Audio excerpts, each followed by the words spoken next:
Gente, essa mulher que está diante de mim, dá para perceber a forma como ela está vestida, o tipo do chinelinho de dedo todo remendado, né? Uma pessoa sem recursos, que está dizendo que não tinha um centavo, mas que agora pegou 10 reais que a filha deu para um remédio do ouvido. Como que você acha que eu me sinto? Eu falei, irmã, por favor. E eu já ia disparar para cima dela. Não quero o seu dinheiro. A oferta já supriu o que a gente precisava. Eu estava querendo era fazer uma oferta na vida dela. E a hora que eu fui falar isso, o Espírito Santo falou comigo, não se atreva a interromper o que eu estou fazendo na vida dela. A paz do Senhor, irmãos. Obrigada por tua audiência. Antes da palavra, inscreva-se no canal e compartilhe para que mais pessoas sejam alcançadas e abençoadas com essa porção de Deus para nós.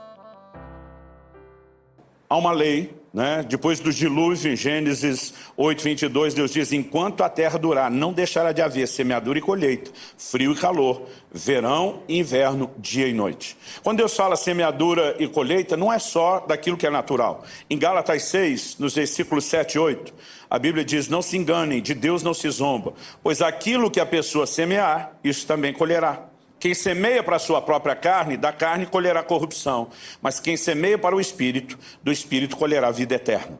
Então, não se limita ao plantio natural, né? Mas no plano espiritual, eu e você precisamos entender isso. Agora, essa afirmação do aquilo que a pessoa semear também colherá, ela vem dentro de um contexto.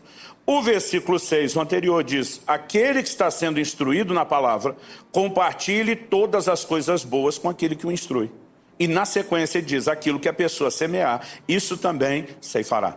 Uma verdade que eu entendi e quero deixar com vocês aqui, né, é que Deus tem uma forma de trabalhar muito específica.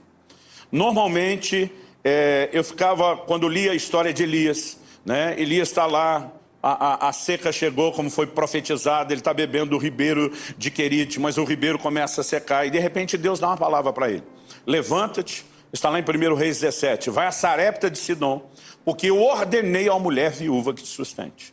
Gente, uma mulher viúva sustentar era um paradoxo, era algo quase contraditório, né? A força de trabalho normalmente era do homem, a viúva normalmente estava numa situação de desamparo, mas Deus não entra em detalhes. Eu não sei se Elias pensou, vai ser mais uma coisa doida de Deus, ou imaginou talvez seja uma exceção, uma viúva rica, ele obedece. Mas quando ele chega, e Deus diz, eu já ordenei, eu não sei você, mas ouvindo a frase, já ordenei, parece que está tudo pronto e resolvido. Quando ele chega, a viúva não só não está sabendo de nada, como ela não tem condição nenhuma. E diz para ela, me dá um pouco de água para beber, ela diz, estou indo buscar. Enquanto ela estava indo, ele diz, aproveita, né? E me traz também algo para comer. A mulher diz, aí já não vai rolar. Ela diz, eu saí colher alguns cavacos e é a saideira, é a última refeição. Né? Eu e meu filho vamos comer a última porção, comeremos e morreremos. Elias vira para essa mulher e diz, vai e faze o que disseste, o rango, a comida. E diz, mas primeiro traz para mim. Gente, vamos pensar nisso friamente. Você imagina as manchetes que isso daria hoje?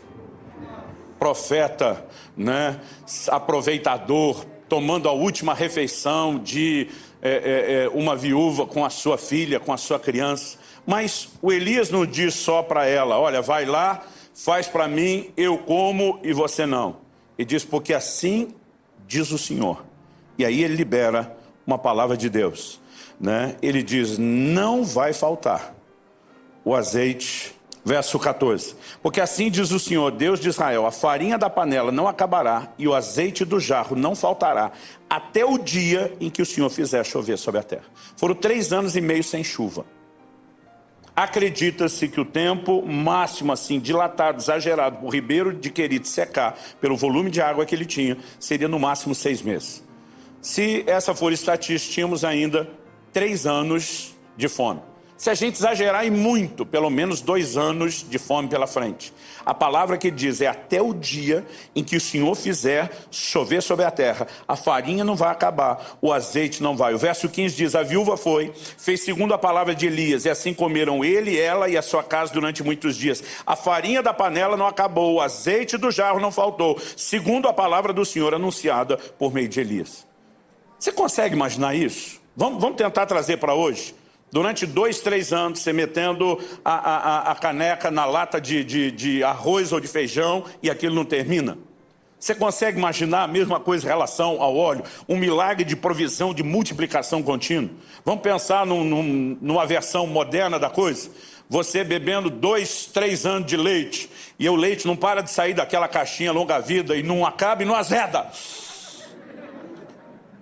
Eu um dia estava lendo isso em nome do Sindicato dos Crentes, frustrado, indignado com a falta de milagre. Falei para Deus, por que é que essa parada não está rolando hoje? Falei, a gente quando paga a conta já está feliz, Deus proveu, né? Eu falei, mas esse nível de provisão, né? Por que é que nós não estamos vivendo isso? Eu meio que protestando, como se Deus não tivesse sendo provedor hoje como deveria. O Espírito Santo falou no meu coração, vocês querem viver o resultado que eles viviam sem fazer o que eles fizeram. E ele me disse, se coloque no lugar dessa mulher, você entregaria a última, não a sua última refeição, a última refeição do seu filho a um estranho. Falei, não. Ele falou, é por isso que você não vê esse tipo de milagre. Aquela mulher estava para comer a sua última semente. Nós precisamos fazer a Bíblia faz distinção entre pão e semente. A Bíblia diz que Deus dá pão para alimento, segundo aos Coríntios 9:10, e semente é o que semeia. Aquela era a última semente. Se ela comesse, ela sim de fato ia morrer, com uma refeição a mais, mas morreria de fome. Elias foi enviado por Deus, e na nossa cabeça, normalmente a gente pensa, não, é a viúva que vai cuidar do Elias. Mas você sabe qual a versão que Jesus deu para isso? Lucas, no capítulo 4, nos versos 25 e 26, diz assim, na verdade lhes digo que havia muitas viúvas em Israel no tempo de Elias, quando o céu se fechou por 3 anos e 6 meses, reinando grande fome em toda a terra. E Elias não foi enviado a nenhuma delas, a não ser a uma viúva de Sarepta de Sidom. Na perspectiva de Jesus, Elias é que foi enviado para abençoar a viúva, e não o contrário. Mas Deus disse que a viúva ia suprir, como consequência do milagre, ela transbordaria na vida do homem de Deus. Na perspectiva de Jesus, e ninguém pode discutir Bíblia com o verbo, ele está dizendo, Elias é que foi enviado para abençoá-la. O contexto do que ele está falando é que um profeta não tem honra na sua pátria. Ele diz, Israel estava sobrando viúva, mas Deus enviou a uma fora dos termos de Israel. Ele praticamente está dizendo isso como se afirmasse aqui, ninguém o receberia, o reconhecia. Mas ele foi enviado. Deus envia Elias para impedir que essa mulher coma a sua última semente. E quando ela semeia a sua última semente, ela desata um milagre. Muitas vezes nós queremos que os milagres aconteçam apenas, né, imaginando que Deus olhou e teve compaixão. Gente, nós precisamos entender que algumas coisas são necessárias. E no reino de Deus, é claro isso, a Bíblia diz, o justo viverá da sua fé. Deus não atende necessidades apenas, Ele atende fé. E nós precisamos entender essa verdade. Todo mundo tem a necessidade de ser salvo, mas só vai ser salvo quem crê. Porque a pessoa não é salva porque precisa ser salva. Ela é salva se reconhece sua limitação, sua condição de pecador e Deus como Salvador. E crê no que Jesus providenciou. E muitas vezes nós estamos esperando que o milagre aconteça só porque Deus viu o que a gente precisa. E não entendemos que nós podemos participar, cooperar e provocar resultados. Anos atrás estava fazendo um seminário no interior da Bahia, né? Eram quase 30 igrejas envolvidas num grande auditório. E os pastores me procuraram e disseram, há alguma necessidade no seu ministério que a gente possa levantar uma oferta? Eu falei, olha, nós trabalhamos com traduções dos nossos materiais para vários idiomas. Se vocês quiserem fazer alguma oferta específica, seria bom para isso. Eles levantaram uma oferta. E aquela oferta cobriu uma tradução inteira. Se não me engano, foi um dos nossos livros que traduzimos para o alemão na época. E eu lembro que eu fiquei feliz com o resultado. Quando eles me disseram, olha, a oferta deu tanto e tinha ultrapassado um pouco o valor que a gente precisava, eu estava muito feliz. No dia seguinte, encontrei uma senhora que me abordou no auditório e ela falou assim, olha pastor, ontem fizeram a oferta para o ministério e eu fiquei muito triste porque eu não tinha nada para dar. Eu falei, minha irmã, não fica triste não. A Bíblia diz que a oferta é aceitável segundo o que alguém tem, não segundo o que não tem. Ela falou, pastor, posso falar? Eu falei, pode. Ela falou, fiquei muito triste porque eu queria ajudar. Eu falei, irmã, o alvo já foi alcançado. Ela falou, pastor, posso falar? Eu falei, pode. Vou ficar quieto. Eu queria muito cooperar. Ela falou, eu não tinha nada, não tinha uma moedinha de 10, de 5, de 1 centavo, nada. E eu saí triste dizendo para Deus, eu queria tanto ajudar o trabalho do seu servo. Eu queria tanto ter cooperado com ele, mas não tenho dinheiro. Ela falou, pastor, a minha alegria é porque pela primeira vez na minha vida eu posso dizer que eu ouvi Deus falar comigo. Aquilo foi uma voz nítida e clara, não diga que você não tem dinheiro. E os 10 reais que a sua filha lhe deu para você comprar o remédio do ouvido, que você escondeu no lugar tal e está esquecido há tanto tempo. E ela falou assim, eu lembrei. Gente, essa mulher que está diante de mim, dá para perceber a forma como ela está vestida, o tipo do chinelinho de dedo todo remendado, né? Uma pessoa sem recursos, que está dizendo que não tinha um centavo, mas que agora pegou 10 reais que a filha deu para um remédio do ouvido. Como que você acha que eu me sinto? Eu falei, irmã, por favor. E eu já ia disparar para cima dela. Não quero o seu dinheiro. A oferta já supriu o que a gente precisava. Eu estava querendo era fazer uma oferta na vida dela. E a hora que eu fui falar isso, o Espírito Santo falou comigo, não se atreva a interromper o que eu estou fazendo na vida dela. Ele diz, não é você que precisa da oferta. É ela que precisa ofertar. Ela nunca vai romper e mudar a condição dela sem que ela dê primeiro, para poder receber depois. E eu fiquei chocado com aquilo.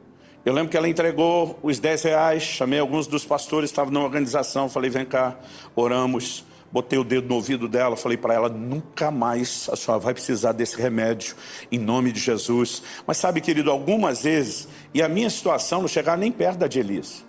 O cara tem que ser, como a turma diz lá no Nordeste, cabra macho, para ter um posicionamento como Elias teve, uma convicção enorme diante de Deus. Mas a verdade é que isso é que faz toda a diferença. Ao longo de uma caminhada com Deus, eu descobri uma coisa. Quando o negócio apertava, é normal, né, que todos nós demos uma ajustada no orçamento. A primeira coisa que eu começava a cortar era o que fazia pelos outros. Quando eu comecei a entender a lei de dar e receber, eu mudei completamente minha atitude. Quanto mais difícil a coisa está, mais eu faço pelos outros. Não estou falando apenas de se ofertar na igreja. Nós precisamos entender que se temos necessidades, nós precisamos de provisão, nós precisamos aprender a plantar provisão, né? Ao longo de uma vida, eu tenho procurado me exercitar nisso. E algo que eu descobri, quero terminar com isso, é que além de abençoar alguém, além de saber que depois o fruto cresce para a conta, e nós também colhemos, né? Além da própria ideia de que estamos quebrando o egoísmo, a maior expressão da nossa carnalidade, para andar, como falamos na sexta-noite, em generosidade, que é a natureza de Deus, que reflete, revela, né, esse Deus na terra. A nossa atitude também glorifica a Deus. Olha o que Paulo disse em Filipenses 4,18, naquele contexto. Recebi tudo, e tenho até de sobra, estou suprido, desde que Epafrodito me entregou o que vocês me mandaram, que é uma oferta de aroma agradável, um sacrifício que Deus aceita e lhe agrada. Mais do que apenas eu abençoei alguém, agora como efeito colateral também serei abençoado. A Bíblia apresenta isso como uma ideia de uma oferta a Deus, né? Uma oferta que lhe agrada, um sacrifício que Deus aceita, né? Nós precisamos entender que é a forma como a palavra de Deus retrata isso. Hebreus 13:16 diz assim, não se esqueçam da prática do bem e da mútua cooperação, pois de tais sacrifícios Deus se agrada. Eu acredito que quando o avivamento chega, algumas áreas mudam, e uma delas, que talvez seja um termômetro, é a maneira como nos relacionamos com essas questões materiais e financeiras. No livro de Atos diz, não havia entre eles um necessitado sequer. É quando nós deixamos de olhar só para o próprio umbigo, começamos a enxergar os outros. E à medida que ministramos uns aos outros, né, não apenas suprimos a necessidade de alguém, criamos e provocamos resultados sobrenaturais de volta para nós mesmos, mas acima de tudo, é a forma como isso sobe diante de Deus. Além do culto a Deus, que será dado pelo que foi suprido, né? Em 2 Coríntios 9, de 11 a 14, Paulo diz assim, assim vocês serão enriquecidos em tudo para toda a generosidade, a qual por meio de nós resulta em orações de gratidão a Deus. Porque o serviço dessa assistência não só supre a necessidade dos santos, mas também transborda em muitas orações de gratidão a Deus. Na prova desse serviço, eles glorificam a Deus pela obediência da confissão que vocês fazem do Evangelho de Cristo e pela generosidade com que vocês contribuem para eles e para todos, enquanto eles oram por vocês com grande afeto, por causa da extraordinária graça de Deus que foi dada a vocês. Vamos ficar em pé para parecer que está acabando? Repartir o que temos, abençoar e suprir pessoas, deveria ser um estilo de vida. Paulo diz em 1 Timóteo 6, de 17 a 19, exorte os ricos desse mundo a que não sejam orgulhosos, nem depositem a sua esperança na instabilidade da riqueza, mas em Deus, que tudo nos proporciona ricamente para o nosso prazer. Que eles façam o bem Sejam ricos em boas obras, generosos em dar, prontos a repartir, ajuntando para si mesmos um tesouro que é sólido fundamento para o futuro, a fim de tomarem posse da verdadeira vida. Nós precisamos de fato entender o que Deus espera de nós. Eu não sei se você já parou para pensar nisso, mas tudo que você faz para as pessoas, você não está fazendo só para elas, você está fazendo para Deus. Jesus disse que um dia estaremos diante dele, vamos ouvir: eu tive fome, você me deu de comer. Eu tive sede, você me deu de beber. Estive nu, você me vestiu. As próprias pessoas dizem: quando mesmo foi? Que nem a gente lembra ter feito isso para você. Ele vai dizer: quando vocês fizeram para um dos pequeninos, vocês fizeram para mim. Provérbios 19:17 diz: quem se compadece do pobre empresta ao Senhor, e este lhe retribuirá o benefício. Nós precisamos viver um estilo de vida, onde a gente não se torne represa. Falamos disso aqui nos dias do seminário. Prosperidade bíblica não faz de você uma represa, onde você vai acumulando e tudo para só em você. Deveria fazer de você o leito de um rio. A água entra, a água sai, nunca para de entrar e também nunca para de sair. Uma última coisa antes de orarmos. Ezequiel 16:49 fala a respeito do pecado de Sodoma. A maioria de nós pensa que a razão pela qual Deus o julgou de forma tão severa foi mera e simplesmente por causa de um alto nível de imoralidade. Mas olha o que a Bíblia diz em Ezequiel 16:49. Eis que esta foi a iniquidade de sua irmã Sodoma.